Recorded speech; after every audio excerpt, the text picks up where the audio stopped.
गगनरावने केली धानाची पेरणी. अरे लवकर लवकर पेरणी करू दे रे बाबा धानाची. धानाची रोपाई लवकर झाल्या पाहिजे आपली. मग माझा धानाचा पोरा बिघडल. धानाचा पोरा जमल्या पाहिजे तेव्हा कुठे माणूस बराबर रोपाई करल. धानाची रोपाई कस काय करल. धानाचा पोरा लवकर चांगला जमल्या पाहिजे. लोकांचे पोरे बरोबर नाही होत आता मग कसा का होईल अशी गोष्ट आहे ना. आपण लवकर लवकर पेरणी करतो एक नंबर मध्ये. टेन्शन घेवायची काही आवश्यकता नाही. मस्त त्या दिवशी टिफन मारून मस्त नांगरणी करून सवारून ठेवलं जागा. आता काही घाबरण्याची गोष्ट तर आहे नाही. आपला पोरा पहिल्यांदा होईल, पहिल्यांदा रोपाई करतो धानाची, लवकरच रवणं पकडतो म्हणजे रोपाई लवकरच होते. म्हणजे लोकांच्या मागे येऊन आपलं काम होत नाही. पहिल्यांदा करतो मी लोकांच्या. सगळ्यात लवकर लवकर काम आटोपतो. अरे लाल लाल कलरचा टपाच्या मध्ये हे धान, अरे किती सुंदर दिसतेत हे छान. अरे लाल लाल कलरचा टपामध्ये हे धान, किती सुंदर दिसतेत छान, किती सुंदर दिसतेत छान. चल रे बाबा करू दे लवकर लवकर पेरणी. माझ्या जवळचा तो शेतकरी दिवाकर, त्याच्या पहिल्यांदा आपली पेरणी झाल्या पाहिजे ना, त्याच्या पहिल्यांदा आपल्या धानाचा रवणा संपला पाहिजे. अरे बाप रे गा किती वजनी आहे हा टप. आता माझी बायको आलीस ती मदत करायला तर काय बिघडला असता का. कशी म्हणून एक दिवस शेतामध्ये मदत करायला ये नाही. सगळा डोका खराब होते ह्या बायकोपासून.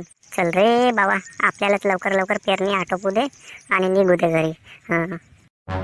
धानाच्या पेरणीविषयी दिवाकर आणि गगनरावच्या गोष्टी. का म्हणते गगनराव भाऊ. कसं काय. अरे बोल दिवाकर काय म्हणतेस. आता चालो भाऊ मी शेतामधून पेरणी करून धानाची पोरा टाकून आलो. अरे तुझ्या धानाची पेरणी पण झाली. माझी व्हायचीच आहे. एवढा जवळचा शेतकरी तू माझ्या, मला सांगितलंच नाही का माझ्या धानाची पेरणी झाली म्हणून. आता तुझ्यासोबत मी पण पेरणी नसतो केलो काय. आता मी तुला कशाला सांगू. बापा एकामेकाला सांगावं नाही लागत, मदत नाही करावं लागत. तू कोणाला सांगतच नाही का कोणता काम करतेस का करतेस असा किस्सा म्हणून. मी तुला कशाला सांगू, तू सांग बरं मला. तू मला सांगतेस का मागच्या वर्षी तू धानाची पेरणी केलास तर मला सांगितला होतास का. मी तसा नाही म्हणत आहो. आता एका वेळी दोघांची धानाची पेरणी झाली असती तर मग दोघे जण आपण रवणा पकडलो असतो लवकर लवकर. मला माहित आहे ना मागच्या वर्षी तू पहिल्यांदा धानाची पेरणी केलास, मला सांगितलंच नाही आणि सर्वांच्या पहिला रवणा संपवलास आपला. आणि तुझ्या सगळ्यात पहिल्या रवणा समाप्त झाला. तर मग मला सांगितलंस का. मला रवण्यासाठी बाया नाही मिळाल्या. आता का करू मी. तुझ्यापासून त्रास आहे का मला. तू माझ्या जवळचा शेतकरी आहेस पण माझी मदत नाही करस ना. तू म्हणतेस का मला मदत काऊन नाही केलास ना, सांगलास काऊन नाही. तू माझी मदत नाही करशील तर मी तुझी मदत कशाला करू. अरे असू दे ना गगनराव भाऊ, मी पण दिवाकर होत. तुझ्या पहिल्यांदा धानाची पेरणी करतो आणि तुझ्या पहिल्यांदा रवणा पकडतो. पूर्ण धानाची रोपाई तुझ्या पहिल्यांदा नाही केलो का नाही. तर मी दिवाकर होत. अरे तुझ्या धानाची पेरणी पहिल्यांदा झाली असेल तरी पण मी दिवाकर होत. तुझ्या पहिला मी धानाची रोपाई करून दाखवेन आपल्या. तुला वाटत असेल का तू सांगलास नाही म्हणून मला धानाची पेरणी करते वेळी का माझा रवणा पहिल्यांदा होईल. अरे मी का म्हणतो गगनराव भाऊ, तुझ्या पहिल्यांदा मी धानाची रोपाई करतो. अरे असू दे ना. तू माझ्या जवळचा शेतकरी होस म्हणून तुला काही नाही म्हणत मी. फालतूच माझ्याशी शर्यत नको लावूस. काही गरज नाही शर्यत लावायची. काम चालत आहे चालू दे, आपलं काम चालू दे, मी आपलं काम चालू देतो. दोघे आपले आपले कामं चालू द्या. तू माझ्या वाटं कशाला जातेस. फालतू मला त्रास कशाला देतेस. मी तुला कशाला त्रास देऊ. मी तुला फक्त एवढंच म्हणालो का आपल्या शेतातली कामं नाही का मी तुझ्या पहिल्यांदा आटोपू शकतो. तुला वाटत असेल का आता दिवाकर काही नाही करू शेतातले कामं लवकर नाही आटोपू अरे असू दे ना, का करतेस तर फालतू वादावाद करून काही फायदा आहे का. हो नको करूस वादावाद. तूच मला सांगितलंच नाही म्हणून तुला म्हणलो मी. तुला पहिल्यांदा सांगावलं पाहिजे होता का धानाची पेरणी करतो मी. तू पण करून टाक. दोघे पण सोबत सोबत धानाची पेरणी केली असती आपण. तू मागे वर्षी मला सांगितलास का नाही सांगितलास. आता मी तुला कशाला सांगू. नको सांगूस. तू आपला काम बघ, मी आपला काम बघतो. बापरे गा हा दिवाकर माझ्या जवळचा शेतकरी आहे पण फालतू त्रास देते मला. मला कसा सांगते तो तुझ्या मागेून पेरणी केलो तरी मी पहिल्यांदा रवणा पकडून दाखवू शकतो म्हणते. अरे मी काय करू भाऊ तुला. तू पकड ना पहिल्यांदा रवणा पकड.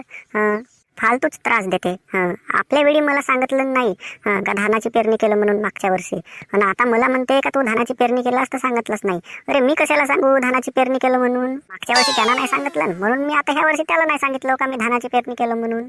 चल जाऊ दे, ह्या दिवाकरच्या सोबत होणे पण बेकारच आहे. फालतूच झगडा करते हा दिवाकर. मी काय म्हणतो बायको, तुझे सर्व कामं आटोपले काय? हो ना, हो झाले ना सर्व कामं. चल मग आता मला जेवण करायला दे, भूक लागली. हो ठीक आहे, तोपर्यंत तुम्ही आपले हातपाय वगैरे धुवा. मी तोपर्यंत जेवणाचं ताट बनवून आणतो तुमच्यासाठी. हो मग ठीक आहे, तू जेवणाचं ताट बनवून आण, तोपर्यंत मी हातपाय वगैरे धुवून येतो. जा लवकर. चला तर भावानो, झाली का तुमच्या धानाची पेरणी? आता गगनराव केला धानाची पेरणी करायला. आता तुम्ही बघितल्याच व्हिडिओमध्ये गगनरावने केली धानाची पेरणी. झाला तुमच्या धानाचा परत टाकून वगैरे. आमच्या इकडे धानाची पेरणी आटोपरच आली आहे. आमच्या इकडे कसं आहे, बोरवेलचं काम आहे, लवकर लवकर धानाची पेरणी करतात. आता तुमच्या इकडे झाली का म्हणून ते कमेंट करून नक्की सांगा. आता कारण आपण तुमच्या इकडे येऊ नाही, व्हिडिओच्या माध्यमातून तुम्ही सांगू शकता कमेंट करून, आमच्या इकडे झाली भाव धानाची पेरणी वगैरे, असं नाही का. चला तर मग आपण मेन मुद्द्यावर येऊ. आता गगनरावला केलं धानाची पेरणी. आता धानाची पेरणी करून झाली, मग तो शेतामधून आपल्या घरी जात होता. त्या वेळात का झाला तुम्हाला सांगू का, मग त्याला मिळाला दिवाकर. आता दिवाकर का म्हणते, तू माझ्या धानाची पेरणी केलास म्हणते, पण तू सांगलास नाही म्हणते का मी धानाची पेरणी केलास म्हणून. आता दिवाकर कशाला सांगायला आपला गगनराव कशाला सांगायला जाईल का मी धानाची पेरणी केलं म्हणून. आता त्या दिवाकरनं तरी मागच्या वर्षी त्याला धानाची पेरणी केलं, तर त्या दिवाकरला सांगितलं का. अरे जवळजवळ ते दोघंही शेतकरी आहेत, लागून लागून दोघांचा शेत आहे. एकामेकाला सांगावलं पाहिजे का आपण धानाची पेरणी झाली वगैरे आपली म्हणून. दोघंही एकामेकाला सांगत नाही, काही नाही. आता दोघांचे झाल्या गोष्टी. मी तो दिवाकर का म्हणते, तू माझ्या पहिल्यांदा धानाची पेरणी केलास, तुझ्या मागेहून मी धानाची पेरणी करीन म्हणते दिवाकर. तरी नाही का तुझ्या पहिल्यांदा धानाचा रोवणा पकडीन म्हणते, तुझ्या पहिल्यांदा धानाची रोपाई करू शकतो म्हणते. असा दिवाकर आहे. आता शर्यत लावते, फालतू शर्यत लावून काही फायदा आहे का. अशा गोष्टीत असं ॲनिमेशन आहे. आता स्टोरी कशी वाटली असेल ते कमेंटमध्ये नक्की सांगा. आणि अशाच नवनवीन स्टोरी बघण्यासाठी आमच्या ड्रीम कार्टून ड्रामा यूट्यूब चॅनलला सबस्क्राईब करा आणि सपोर्ट करा भावांनो. सपोर्ट नाही करा तुम्ही, कारण नाही का मी कित्येक तरी दिवसाचा व्हिडिओ बनवत आहो. आता आपले सबस्क्रायबर 298 का 299पर्यंतच झाले. आपल्याला लवकरात लवकर सबस्क्रायबर बेस बनवायचा आहे. चांगले सबस्क्रायबर गेन करायचे आहेत. चला मग आता सपोर्ट करा चॅनलला. असेच नवनवीन व्हिडिओ बघण्यासाठी आमच्या व्हिडिओला लाईक पण करा, चॅनलला सबस्क्राईब पण करून टाका. आणि नक्की आपल्या मित्रमैत्रिणींजवळ, भावांजवळ, आपल्या रिश्तेदारांजवळ व्हिडिओ शेअर करा. चला तर मग भेटूया नेक्स्ट व्हिडिओमध्ये.